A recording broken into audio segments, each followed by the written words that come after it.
Welcome student. Today we will start with next endocrine gland, and that gland is known as a thyroid gland. In previous lecture we already completed the smallest endocrine gland, which we know as a pituitary gland, and today we will start to learn the largest endocrine gland, which we know as a thyroid gland. Thyroid Gland शिकायला आज आपण सुरुवात करणार आहोत. आता बोर्डवरती इथं मी दोन figure काढलेले आहेत.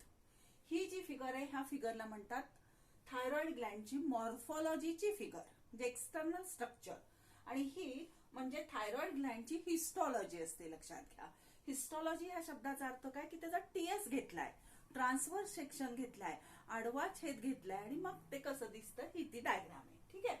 मग आता ह्याच्यामध्ये पहा, थायरॉइड ग्लँड आपल्याला शिकायला सुरुवात करायची. So that thyroid gland is a largest endocrine gland. It is a largest endocrine gland, reddish brown in colour. Colour कसा आहे तिचा? Reddish brown in colour. It is larger in case of female than that of the male, and the total weight of that gland is about 25 to 30 gram. मी त्याची morphology तुम्हाला सांगतेय. बाहेरून ती कशी दिसतीये तर सगळ्यात पहिली गोष्ट म्हणजे ही सगळ्यात मोठी असणारी एंडोक्राइन ग्लँड आहे, largest. Reddish brown in colour. साधारणतः तिचा कलर जर तुम्ही बघितला तर तो रेडिश ब्राउन असतो. It is larger in case of female than that of the male. Female मध्ये मोठी असते as compared to male. Colour पाहिला रेडिश ब्राउन आहे, and the weight of that gland is 25 to 30 gram. Now, such a gland is present just below the larynx and anterior or in front of trachea. So the location of that gland is below larynx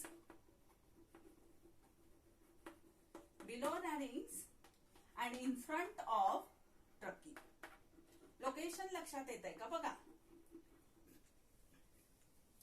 लॅरिंग्स is a part of respiratory system. Sound box ज्याला म्हणतात तुम्ही तो. हा sound box आहे, ही ट्रकी आहे. Sound बॉक्सच्या खालच्या बाजूला म्हणजे बिलो द लॅरिंग्स, आणि अँटेरियर टू ट्रकी म्हणजे आपली ही जी ट्रकी आहे ह्या ट्रकीच्या पुढच्या बाजूला ही ग्लँड प्रेझेंट आहे. ठीक आहे. So this Gland is present anterior or in front of trachea below the larynx. That is the exact location. Now such a gland is a bilobed gland. It is a bilobed gland because it possesses these two lobes. So this gland is known as a bilobed gland. Now the size and shape of that gland that changes or varies according to age, sex and diet. The size of that gland changes according to age, sex and diet. ह्या ग्लँडचा आकार हा वेगवेगळा असू शकतो. तो त्या व्यक्तीच्या सेक्सवरती, तिच्या डाएटवरती आणि तिच्या एज नुसार तो ठरवला जातो. Now such a gland is a highly vascular gland. Highly vascular gland. Now, as it is a bilobed gland, इथपर्यंत लक्षात आलं का? पहा, लार्जेस्ट एंडोक्राइन ग्लँड आहे, रेडिश ब्राउन इन कलर आहे, फिमेल मध्ये लार्जर असते मेलपेक्षा. 25 ते 30 ग्रॅम तिचं वजन आहे म्हणून सांगितलं. लोकेशन सांगितलं बिलो द लॅरिंग्स, लॅरिंगच्या खाली, आणि इन फ्रंट ऑफ ट्रकी म्हणजे इथं पुढच्या बाजूला ती प्रेझेंट असते. एक लोब इकडे आणि एक लोब इकडे असा. बायलोब ग्लँड आहे, और it is also non as a H shape Gland. It is also non as a butterfly shape Gland. कारण हा तिचा शेप बघा, एच शेप पण आहे किंवा ह्याला बटरफ्लाय शेप ग्लँड असंही म्हटलं जातं. फक्त हे वेगवेगळ्या पुस्तकामध्ये वेगवेगळं दिलेलं आहे, ते लक्षात ठेवा. Now that gland is a vascular Gland. तिला रिच कॅपिलरी ब्लड सप्लाय. लक्षात घ्या. पुढे पुढचा पॉइंट मी सांगितला की ह्या ग्लँडचं जे काही साईज असतो तो त्या व्यक्तीच्या एजनुसार, त्याच्या डाएटनुसार, त्याच्या सेक्सवरती तो अवलंबून असतो. ही एक्स्ट्राची माहिती होती म्हणून तुम्हाला त्याच्यामध्ये मी सांगितली. Now as this is a bilobe glands, means this possess both these lobes, that both lobes of thyroid gland, they are jointed with each other by non-secretory band. They are jointed to each other by this non-secretory band, and that non-secretory band is known as what? That is known as a isthmus. लक्षात येत आहे? हा एक lobe आहे आणि हा एक lobe आहे. हे दोन्ही लोब, दोन कसे आहेत? ट्रकी. एक राईट साइडला असेल, एक राईट साइडला असेल, एक लेफ्ट साइडला असेल, आणि दोन्ही लोब अशा आडव्या बँडनी जोडलेले आहेत. तो बँड नॉन सिक्रिटरी आहे आणि त्या बँडला आपण काय म्हणतो? इस्थमस. ह्याच्यावरती क्वेश्चन येतो, हे लक्षात ठेवा. So isthmus join two lobes of thyroid gland. ठीक आहे, आता आपण काय शिकलो? इस्थमस. ठीक, आता पुढचा पार्ट पहा. Now thyroid lobes are made up of rounded follicles. Both these lobes, they contains the thyroid follicle. लक्षात येतंय का? पहा, these lobe contains this structure, and this structure they are known as a thyroid follicle. So each lobe contains number of thyroid follicle. Now that thyroid follicles, they are formed from cuboidal epithelial cells rested on basement membrane. लक्षात ठेवा, हे thyroid follicle कसे तयार झालेत? तर हा एक basement membrane आहे आणि ह्या बेसमेंट मेम्ब्रेन वरती ह्या क्युबॉइडल इपिथेलियमने असं काय केलेलं आहे? रेस्ट केलेलं आहे. आणि जे स्ट्रक्चर तयार झालंय त्या स्ट्रक्चरला आम्ही काय म्हणतो? थायरॉइड फॉलिकल म्हणतो. आणि अशा थायरॉइड फॉलिकल कुठे प्रेझेंट असतात? They are present in the lobe of thyroid gland. ठीक आहे, that is about the thyroid follicles. Now these follicles, they are held together by interfollicular connective tissue. आता ह्याच्यामध्ये these follicle, this is the one follicle, two follicle, three follicle. So there are about 3 millions of thyroid follicle present in the gland. How many? 3 millions. एका Gland मध्ये 3 million एवढे असे thyroid follicle असतात.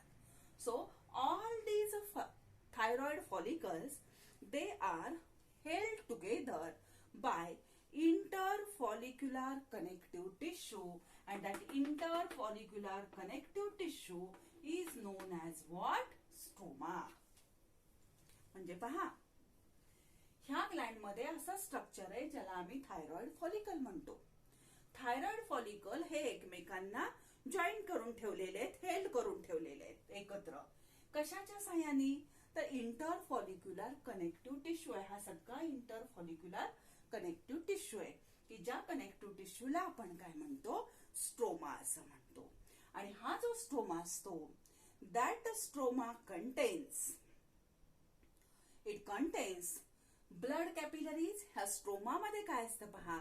It contains the blood capillary and also it contains this structure, and that structure is known as a C cell, or they are also known as a parafollicular cells. C for clear. Clear साठी तो शब्द वापरलाय C cell. लक्षात येते तुमच्या? काही अवघड नाहीये. काय सांगितलं मी? ह्या ग्लँडचे हे दोन लोब ह्या नॉन सिक्रिटरी बँडनी एकमेकांना जोडलेले, बरोबर? त्याला आम्ही इस्थमस म्हणतो. आता हे जे लोब्स आहेत, ह्या लोब मध्ये काय प्रेझेंट आहे? That lobes contains number of thyroid follicle. Thyroid follicle म्हणजे मी काय सांगितलं की बेसमेंट मेम्ब्रेन वरती क्युबॉइडल इपिथेलियल सेल रेस्ट करून हे स्ट्रक्चर तयार झालेलं आहे. असे थायरॉइड फॉलिकल त्याच्यामध्ये 3 मिलियन्स असतात आणि ह्या थायरॉइड फॉलिकल मध्ये इंटर फॉलिक्युलर कनेक्टिव्ह टिश्यू असतं. त्या इंटर फॉलिक्युलर कनेक्टिव्ह टिश्यूला आपण काय म्हणतो, स्ट्रोमा असं म्हणतो. आणि ह्या स्ट्रोमामध्ये काय प्रेझेंट असतं, तर ब्लड कॅपिलरीज प्रेझेंट असतात आणि त्याच्यामध्ये ह्या वेगळ्या प्रकारच्या सेल्स प्रेझेंट असतात, ज्या सेल्सला आपण सी सेल म्हणतो किंवा पॅरा फॉलिक्युलर सेल असं म्हटलं जातं. सी सेल म्हणजे सी कशासाठी घेतलाय, क्लिअर हा शब्द तिथे घेतलाय म्हणून त्याला सी सेल किंवा क्लिअर सेल काहीही म्हणा. Now, that thyroid follicle, they contains or filled with a gelatinous substance, and that gelatinous substance is known as a colloid. So it contains this substance, and this substance is known as what? Colloid. Clear? Thyroid follicle internally contains a gelatinous substance. आणि तो जो जिलॅटिनस substance आहे त्या जिलॅटिनस सबस्टन्सला आपण काय म्हणतो, तर त्याला आपण कोलॉइड म्हणतो. मग आता इथे एक लक्षात घ्या, जर तुम्हाला थायरॉइड ग्लँडची मॉर्फॉलॉजी विचारली तर तुम्ही ही बाहेरून कशी दिसती, काय आहे, इस्थमस म्हणजे काय आहे हे लिहायचं. आणि हिस्टॉलॉजी विचारली तर मग तिथं लिहा की थायरॉइड ग्लँडच्या 2 लोबमध्ये हे थायरॉइड फॉलिकल्स आहेत. थायरॉइड फॉलिकल कसं तयार झालंय, तर क्युबॉइडल इपिथेलियम बेसमेंट मेम्ब्रेन वरती रेस्ट केलाय. असे हे thyroid follicle interfollicular connective टिश्यूने एकत्र बांधून ठेवले. त्याच्यामध्ये ब्लड कॅपिलरीज आहेत, त्याच्यामध्ये सेल्स आहेत, त्याला आपण पॅरा फॉलिक्युलर सेल्स म्हणतो किंवा त्याला आपण सी सेल्स म्हणतो. आणि त्या कनेक्टिव्ह टिश्यूला आपण काय म्हणतो, स्ट्रोमा असं म्हणतो. आणि ही जी थायरॉइड फॉलिकल्स आहेत ह्या थायरॉइड फॉलिकलच्या आतमध्ये जिलॅटिनस सबस्टन्स प्रेझेंट असतो आणि त्या जिलॅटिनस सबस्टन्सला आपण काय म्हणतो, तर त्याला आपण कोलॉइड असा शब्द वापरतो. ठीक आहे. मग आता ही जी ग्लँड आहे ह्या ग्लँडचं हार्मोन सिक्रिशन वेगवेगळी आहे, ती आपण शिकणारच आहोत. पण ह्याला स्टिम्युलस देणारं जे हार्मोन आहे ते हार्मोन कुठले, TSH, thyroid stimulating hormone, that stimulate the thyroid gland to secrete their hormone. म्हणजे TSH हे हार्मोन आपल्या पिट्युटरी ग्लँड पासून येतं आणि ते ग्लँड इथं नेक रिजनला ह्या ग्लँड कडे येऊन ते हार्मोन काय काम करतं, तर ह्या ग्लँडला सिक्रेट करायला सांगतं. ठीक आहे. That is about the morphology and histology of gland. आता पुढचा पॉइंट महत्वाचा आहे, पहा काय पॉइंट आहे पाहतो. आता आपल्याला पुढचा पॉइंट शिकायचा तो म्हणजे हार्मोन्स ऑफ थायरॉइड ग्लँड. आता थायरॉइड ग्लँडची हार्मोन्स कुठली कुठली आहेत ही आपल्याला ह्याच्यामध्ये शिकायची आहेत. मग पहा पहिलं हार्मोन ह्याच्यामध्ये, first of all the follicular cell secrete 2 hormone and that are T3 and T4. आता फॉलिक्युलर सेल म्हणजे कोण, तर हे थायरॉइड फॉलिकल आणि ह्याच्या आतमध्ये असणारं हे cuboidal epithelial cells. So these cuboidal epithelial cells means that follicle or follicular cell, they secrete 2 hormone and that are T3 and T4. कुठली हार्मोन आहे ती, T3 आणि T4.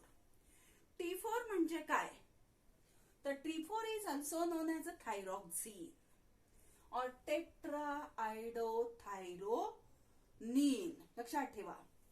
T3 ला काय म्हणायचं, ट्रायआयोडोइड. T3 ला म्हणायचं ट्रायआयोडोथायरोनिन ह्याला. आणि T4 ला काय म्हणायचं, टेट्राआयोडोथायरोनिन किंवा ह्याला अजून थायरॉक्झिन म्हणतात. लक्षात घ्या, thyroxine. So both these hormones, they are secreted from these para or from these follicular cells. Clear?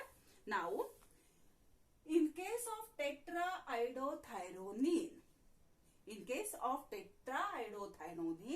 there are 4 atoms of iodine, and in case of T3 there are 3 atoms of iodine. पहा, thyroid follicle आहे, ह्या ज्या क्युबॉइडल cells आहेत ह्या T3 आणि T4 नावाची hormone secret करतात. T3 म्हणजे ट्राय आयडोथायरोनिन आणि T4 म्हणजे टेट्रा आयडोथायरोनिन आणि T4 लाच आपण थायरॉक्सिन म्हणतो, हे विसरायचं नाही. थायरॉक्सिन कसं तयार झालेलं आहे तर थायरॉक्सिन मध्ये लक्षात घ्या किंवा T4 कसं तयार झालंय तर त्याच्यामध्ये 4 ऍटम्स आहेत आयोडीनचे आणि T3 मध्ये किती ऍटम्स असतील तर तुम्हाला सांगता येईल की त्याच्यामध्ये 3 ऍटम्स असतील आयोडीनचे. सो दॅट T4 एक शोधू आपण. T4 मध्ये काय सांगितलं, it contains 4 atoms of iodine. ठीक, आता पहा. Now that T4 it is synthesized by attaching iodine to the amino acid tyrosine by enzymatic action. कसं तयार होतं T4? In this T4 or in the formation of T4, the iodine is attached to the amino acid tyrosine. Iodine कशाला attach होतं? Amino acid tyrosine. Tyrosine नावाचा amino acid आहे. Enzymatic reaction होते आणि त्या एन्झायमॅटिक रिएक्शन मध्ये ह्या टायरोसिनला काय अटॅच होतं तर तिथं आयोडीन अटॅच होतं. पहा, मग ज्या वेळेला अमायनो ऍसिड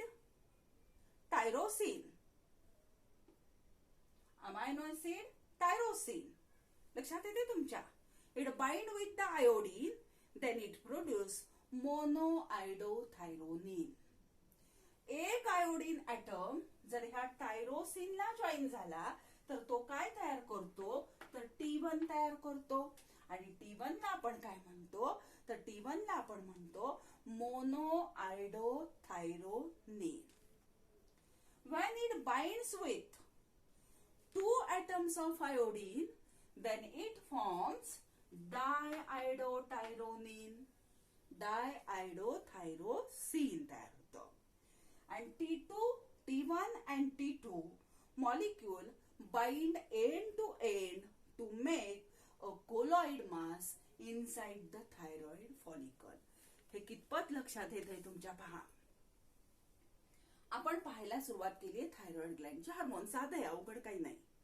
कुठली हार्मोन आहे? T3, T4. T4 मध्ये काय आहेत? आयोडीन 4 आहेत. T3 मध्ये आयोडीनचे ऍटम किती आहेत? 3 आहेत. ठीक, आता पहा, T3 ला म्हणतात ट्राय आयडोथायरोनिन आणि T4 ला म्हणतात टेट्रा आयडोथायरोनिन किंवा थायरॉक्सिन. आता ऍक्च्युअली ह्या ग्लँडचं हार्मोन थायरॉक्सिन असतं म्हणजे T4 असतं. मग त्याच्याबद्दल आपण बोलू की ह्या T4 मध्ये 4 ऍटम्स असतात आयोडीनचे. आणि मग ह्याचं फॉर्मेशन कसं होतं तर टायरोसिन नावाचा अमायनो ऍसिड आहे. ज्या वेळेला टायरोसिन नावाच्या अमायनो ऍसिडला हा एक आयोडीन बाइंड होतो त्यावेळेला तिथं एक ऍटम आहे आयोडीनचा, म्हणून त्याला आपण T1 म्हणतो किंवा त्याला आपण मोनोआयडोथायरोनिन म्हणणार. ज्या वेळेला अमायनो ऍसिड टायरोसिनला 2 ऍटम आयोडीनचे बाइंड होतील त्यावेळेला तिथं काय तयार होईल? T2 तयार होईल. आणि T2 म्हणजे काय तर T2 ला तुम्ही म्हणता डायआयडोथायरोनिन. ठीक आहे, मग हे T3, हे T1 आणि हे T2 म्हणजे मोनोआयडोथायरोनिन आणि डायआयडोथायरोनिन. हे दोन्हीही मॉलिक्युल एंड टू एंड काय होतात? बाइंड होतात आणि बाइंड होऊन दे फॉर्म्स द कोलॉइड. इथं जो कोलॉइड सबस्टन्स असतो फॉलिकलच्या आत तर ते म्हणजे कोण तर तिथं असतं T1 आणि T2 हे एकमेकांना हेल्ड करतात, एंड टू एंड बाइंड करतात आणि ते काय तयार करतात तर कोलॉइड तयार करतात. ठीक आहे, देन दे आर मेटाबोलाइज आणि नंतर that T1 and T2 means that are present in the colloid, they are metabolized and they produce T3 and T4. आलं लक्षात? हे T1 आणि T2 जे कोलॉइड मध्ये प्रेझेंट असतं ते त्यांचं मेटाबॉलिझम होतं आणि मेटाबॉलिझम होऊन ह्याच्यापासून काय तयार होतं? They form the T3 and T4. त्याच्यापासून काय तयार झालं, T3 आणि T4 तयार झालं. आता ह्याच्यामध्ये पहा, that T3 is secreted in small quantity and physiologically more active. T3 हे अतिशय कमी प्रमाणामध्ये तयार होतं, पण ते फिजिओलॉजिकली कसं असतं, मोर ऍक्टिव्ह असतं, लक्षात ठेवा. आणि पुढे, thyroid gland is only Gland that store it's hormone. म्हणजे थायरॉइड ग्लँड ही एकच अशी ग्लँड आहे की ती तिचे हार्मोन हिथं स्टोअर करते. लक्षात आलं, T1 आणि T2 तिनं कोलॉइड मध्ये तयार केलं आणि ज्यावेळेला गरज असेल त्यावेळेला ती काय तयार करते, T3 आणि T4. T3 हे कमी प्रमाणात सिक्रेट होतं पण मोर ऍक्टिव्ह असतं आणि मेजॉरिटी थायरॉइड ग्लँड काय सिक्रेट करते, T4 तयार करते, जे लार्ज क्वांटिटी मध्ये असतं आणि ज्याला आपण थायरॉक्सिन असं म्हणतो. ठीक आहे, मग ही एकच ग्लँड अशी आहे की जी ग्लँड स्वतःची हार्मोन स्वतः स्टोअर करून ठेवते. Now T3 and T4 are hormones that are stored before their secretion and regulated by the thyrotropin of a pituitary gland by negative feedback mechanism. हे तिथं तुम्हाला थोडंसं सांगेन पहा. हे समजलं सगळं, अवघड नाही. फक्त T3 नीट व्हिडिओ बघा, तो पाहिल्यानंतर तुमच्या लक्षात येईल. फक्त T1 आणि T2 कसं तयार होईल, तर आयोडीनचा एक ऍटम जेव्हा अमायनो ऍसिड टायरोसिन बरोबर बाइंड होईल त्यावेळेला T1 तयार होईल. आयोडीनचे दोन ऍटम जेव्हा अमायनो ऍसिड टायरोसिनला बाइंड होईल त्यावेळेला T2 तयार होईल. आणि T1 आणि T2 म्हणजे काय, थायरॉइड फॉलिकल मध्ये असणारं कोलॉइड, आणि ह्याचं मेटाबोलाइज होतं आणि त्याच्यापासून T3 आणि T4 तयार होतं. T3 कमी प्रमाणात तयार होतं पण ते खूप ऍक्टिव्ह असतं आणि T4 लार्ज क्वांटिटी मध्ये होतं आणि त्याच T4 ला आपण थायरॉक्सिन असं म्हणतो. आणि ही एकमेव ग्लँड आहे की जी स्वतःचं हार्मोन स्वतः स्टोअर करून ठेवते. ठीक आहे, आता पुढचा पॉइंट मी तुम्हाला सांगितला की हे जे थायरॉइड ग्लँडची सिक्रेशन आहे, T3 असेल T4 असेल, तर ही कशी कंट्रोल केली जातात. तर तुम्हाला सगळ्यांना हे माहितीये किंवा शिकवलंय पहिल्या लेक्चरला की ह्याच्यावरती कंट्रोल आहे आपल्या हायपोथॅलॅमसचा. मेजॉरिटी हार्मोनसाठी हायपोथॅलॅमस कडं रिलीजिंग हार्मोन पण आहे आणि इनहिबिटरी हार्मोन पण आहे, पण ह्या ग्लँडसाठी हायपोथॅलॅमस फक्त रिलीजिंग हार्मोन सिक्रेट करतं आणि त्या रिलीजिंग हार्मोनचं नाव आहे थायरोट्रॉपिन. त्या रिलीजिंग हार्मोनचं नाव काय आहे, थायरोट्रॉपिन. म्हणजे आपलं हायपोथॅलॅमस थायरोट्रॉपिन सिक्रेट करेल. हे थायरोट्रॉपिन पिट्युटरी ग्लँडला जाईल. Pituitary gland thyroid stimulating hormone secrete करेल. ते हार्मोन तुमच्या ह्या ग्लँडला येईल. ह्या ग्लँडची ग्रोथ घडून आणेल आणि ह्या ग्लँडला सांगेल तू तुझी हार्मोन सिक्रेट कर. बरोबर, मग ही हार्मोन सिक्रेट झाली. आता ही हार्मोन ब्लड मध्ये भरपूर आहेत, आता आपल्याला त्याची गरज नाहीये, नको आहेत आता आपल्याला ती. मग नको असताना हायपोथॅलॅमसनी इनहिबिटरी फॅक्टर द्यायला पाहिजे होता, पण हायपोथॅलॅमसला ह्याचा इनहिबिटरी फॅक्टर तयार करता येत नाही.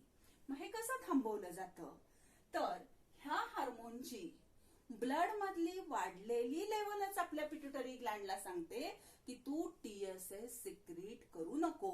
मग अशी जी कंडिशन असते तिला म्हटलं जातं नेगेटिव्ह फीडबॅक मेकॅनिझम. ह्याला रिलीजिंग फॅक्टर असतो, इनहिबिटरी फॅक्टर नसतो. त्या हार्मोनची वाढलेली लेवलच स्वतः ते कमी करायचं काम करते. ठीक आहे, that is about the thyroid Gland. आता ही हार्मोन झाल्यानंतर पुढचा पॉइंट आपल्याला शिकायचा आहे आणि तो आहे functions of thyroid Gland.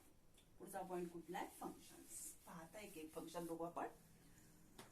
So the first function of thyroid gland is,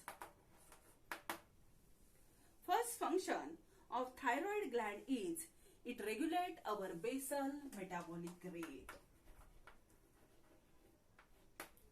तुमचा जो काही बेसल मेटाबॉलिक रेट असतो, चयापचय क्रिया ज्या बॉडीमध्ये असतात, मेटाबॉलिझम, ह्याच्याबद्दल खूप वेळेला आपण बोललेलो आहे की मेटाबॉलिझम म्हणजे त्याच्यामध्ये अनाबॉलिझम आणि कॅटाबॉलिझम असतं. अनाबॉलिझम म्हणजे बायोसिंथेसिस आणि कॅटाबॉलिझम म्हणजे डिग्रेडेशन. ह्या दोघांचं मिळून काय तयार होतं तर मेटाबॉलिझम. तर हा बेसल मेटाबॉलिक रेट मेंटेन करायचं काम कोण करतं तर हे थायरॉइड हार्मोन करतं. Second, it regulates the metabolism by stimulating the protein synthesis and promote the growth of body tissue. It stimulates protein synthesis and brings about the growth of tissue. लक्षात घ्या. दुसरं फंक्शन काय? पहिलं function सांगितलं it regulate basal metabolic rate. मग हा basal metabolic rate कसा maintain करतो तर it stimulate the protein synthesis. Protein सिंथेसिसचं काम वाढवतो आणि प्रोटीन सिंथेसिस झालंय की it brings about the growth of tissue. The next, it helps in the thermoregulation by increasing heat production. It helps in the thermoregulation. थर्मोरेग्युलेशनचा हा काम करतो. कशा पद्धतीनं तर बॉडीमध्ये मेटाबॉलिक रेट वाढवतो आणि त्यामुळे तो हीट प्रोड्यूस करतो आणि आपलं टेम्परेचर रेग्युलेशन करायचं काम करतो. Then it increases the action of neurotransmitter that is adrenaline and noradrenaline.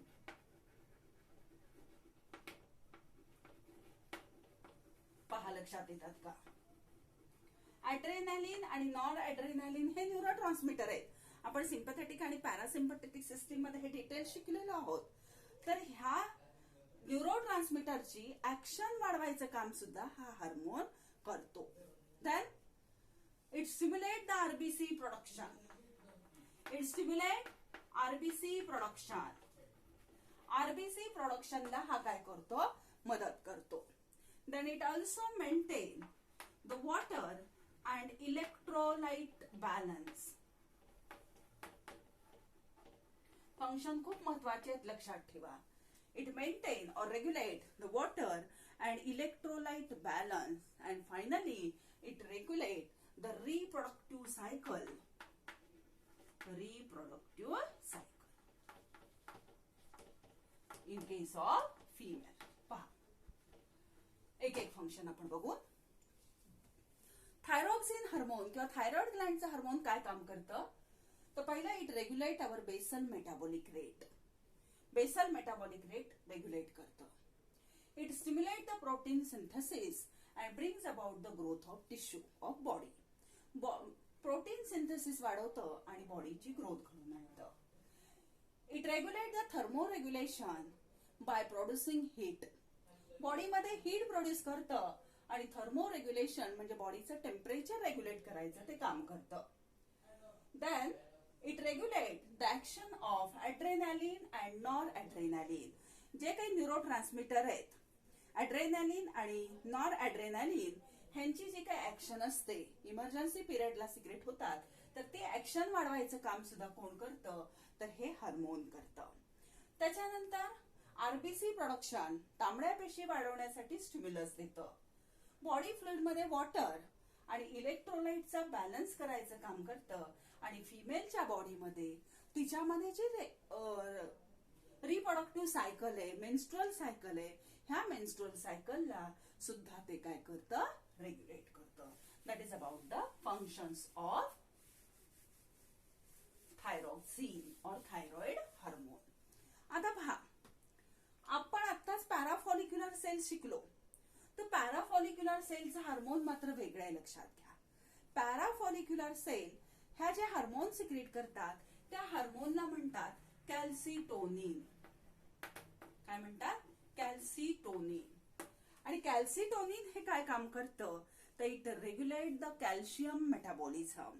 Calcium metabolism वाढवायचं काम किंवा रेग्युलेट करायचं काम हे थायरोकॅल्सिटोनिन करतं जे की सी सेल किंवा पॅराफॉलिक्युलर सेल काय करतात सिक्रेट करतात. ठीक आहे. तर हे झालं त्याची फंक्शन्स. आता आपल्याला पुढचा पॉइंट शिकायचा आहे तो असा आहे ह्याच्या disorders. Now the next point is a disorders of thyroid gland.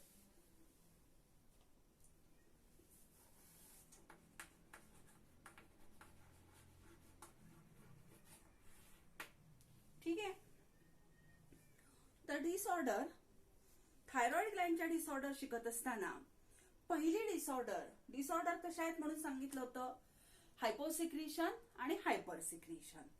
हायपोसिक्रिशन असेल तर त्याला हायपोथायरॉइडिझम म्हणतात आणि हायपर सिक्रिशन असेल तर त्याला हायपर थायरॉइडिझम म्हणतात. मग पहिला आपल्याला शिकायचंय hyper thyroidism.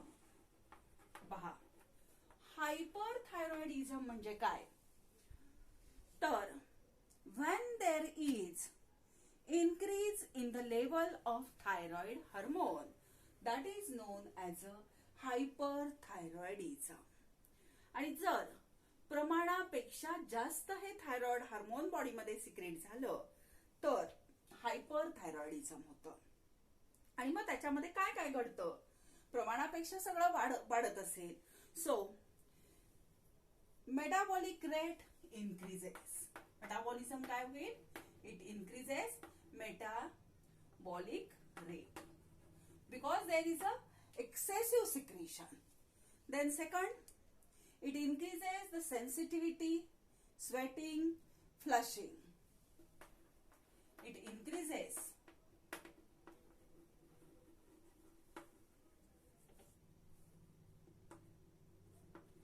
sensitivity, flushing,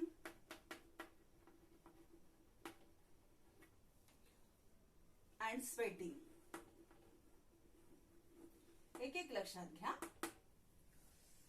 hyperthyroidism जर झालं, एक्सेसिव्ह थायरॉक्सिन हार्मोन किंवा थायरॉइड हार्मोन सिक्रेट झालं तर it increases our metabolic rate. बॉडीचा मेटाबॉलिक रेट त्याच्यामध्ये वाढतो. दुसरी गोष्ट, it increases the sensitivity. Sensitivity वाढते, फ्लशिंग वाढतं आणि आपलं स्वेटिंग, घाम येतो, सेन्सिटिव्ह आपण जास्त होतो, तर हे त्याच्यामध्ये घडतं. Then there is a increase in the respiration. Third one is rapid respiration. Rapid respiration, भरपूर प्रमाणामध्ये रेस्पिरेटरी रेट जो आपला साधारणतः 16 ते 17 पर मिनिट आपलं रेस्पिरेशन असतं, त्याच्यापेक्षा ते काय होतं, जास्त केलं जातं. Then bulging of eyeball. Fourth one is bulging of eyeball. Eyeball काय होतात, बल्ज होतात, असे गोलाकार डोळे व्हायला सुरुवात होते. Bulging of eyeball and also affect various physiological activity. Affect physiological activity. पहा, आपण आता डिसऑर्डर कडे गेलोय. डिसऑर्डर कडे आपण हायपरथायरॉइडिझम कडे गेलोय. हायपरथायरॉइडिझम ह्या शब्दाचा अर्थ तुम्हाला सांगितला की प्रमाणापेक्षा जास्त थायरॉइड ग्लँडनी तिचा हार्मोन सिक्रेट केला. मग प्रमाणापेक्षा जर जास्त सिक्रेट झाला असेल तर it increases the metabolic rate. तुमचा मेटाबॉलिक रेट वाढेल. It increases the sensitivity, sweating and flushing. Sensitivity वाढेल, स्वेटिंग वाढेल, फ्लशिंग वाढेल. Then there is a rapid respiration. तुमचा रेस्पिरेटरी रेट सुद्धा त्याच्यामध्ये वाढेल. त्याच्यानंतर बल्जिंग ऑफ आयबॉल. आयबॉल तुमचे असे गोलाकार होतील, बल्ज होतील आणि अफेक्ट द फिजिओलॉजिकल ऍक्टिव्हिटी. तुमच्या बाकीच्या सुद्धा ज्या काही फिजिओलॉजिकल ऍक्टिव्हिटीज त्याच्यावरती काय होईल, परिणाम होईल.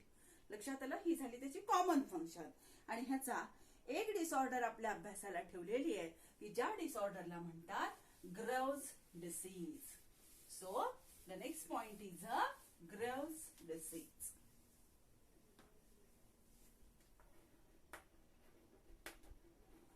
Or it is also known as exophthalmic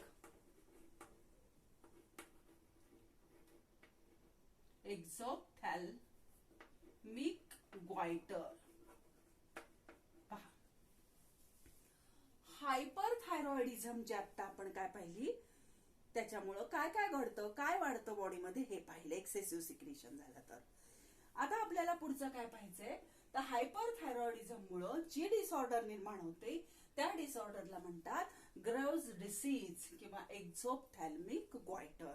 तुमच्या पुस्तकामध्ये त्याचं चित्र दिलेलं आहे, ते चित्र तुम्ही नीट पहा म्हणजे तुम्हाला लक्षात येईल. आता पहा, हा जो ग्रेव्हज डिसीज आहे हा ग्रेव्हज नावाच्या सायंटिस्टनी फाइंड आउट केलेला आहे. त्याला एक्झोप्थॅल्मिक गॉयटर असं का म्हणतात हेही लक्षात घ्या. एक्झोप म्हणजे असे बाहेरच्या बाजूने येणं आणि ऑफ्थॅल्मिक म्हणजे आईज, म्हणजे ह्या व्यक्तीचे डोळे त्याचं जे काही सॉकेट असतं हे सोडून काय होतात त्या सॉकेटच्या बाहेर येतात, म्हणून त्याला एक्झोप्थॅल्मिक गॉयटर असंही म्हटलं जातं. ह्याच्यावरती खूप वेळेला नोट विचारली जाते, एमसीक्यू विचारला जातो, तर तसं ते लर्न करा. नोट विचारली तर पहिलं वाक्य तुमच्याकडून अपेक्षित असतं ते असं की this is a disorder which is occur in the adult. It occur in the adult due to hypersecretion of thyroid hormone. ह्याला 1 मार्क मिळतो. It is a disorder which is occur in the adult due to hypersecretion of thyroid hormone. म्हणजे तुम्हाला ती माहिती आहे की मोठ्या माणसांच्या मध्ये, मोठ्या एज मध्ये, अडल्ट लोकांच्या मध्ये जर थायरॉइड ग्लँडचं हार्मोन जास्त सिक्रेट झालं तर मोठ्या लोकांना कुठला डिसीज होतो, ग्रेव्हज डिसीज होतो, त्याला आपण हायपर थायरॉइडिझम असं म्हणतो. आता हायपर थायरॉइडिझमचे सिम्पटम्स काय काय आहेत, तर पहिला सिम्पटम त्याचा पहा, लक्षणं त्याच्यामध्ये कुठली कुठली दिसतात, तर पहिलं सांगितलंय प्रोट्रुडिंग आयबॉल. प्रोट्रुडिंग आयबॉल, डोळे हे बाहेर येतात. प्रोट्रूड होणं म्हणजे बाहेर येणं, त्याचं सॉकेट जे असतं डोळ्यांचं त्याच्यामध्ये फॅट डिपॉझिट होतं आणि फॅटनी ती जागा घेतल्यामुळे डोळे त्याची ती खोबण सोडून काय होतात, बाहेर येतात, त्याला म्हणतात प्रोट्रुडिंग आयबॉल्स. दुसरा इन्क्रीज बीएमआर. इन्क्रीज्ड बीएमआर, त्या व्यक्तीचा बेसल मेटाबॉलिक रेट जो आहे हा बेसल मेटाबॉलिक रेट वाढतो. Then there is a increase in blood pressure and heart rate. There is a increase in the blood pressure and heart beat. त्याचं सगळंच वाढणार आहे कारण हायपर सिक्रेशन आहे. The next point is higher body temperature, nervousness and irritability. Higher body temperature, त्याच्यामध्ये nervousness येतो आणि इरिटॅबिलिटी जाणवते. ठीक. Next one, trimmer of fingers. Tremor of fingers. Fingers जे असतात त्याला ट्रिमर्स येतात, लक्षात घ्या. Then bulging eyeballs. Sixth one is bulging of eyeballs. Eyeballs जे असतात त्या काय होतात, बल्ज होतात. आणि सगळ्यात महत्वाचं म्हणजे वेट लॉस. पहा, ग्रेव्हज डिसीज किंवा त्याला आपण एक्झोप्थॅल्मिक गॉयटर म्हणतो, हा अडल्ट व्यक्तीमध्ये हायपर थायरॉइडिझम मुळे होतो, एक्सेसिव्ह सिक्रेशन मुळे हा झाला.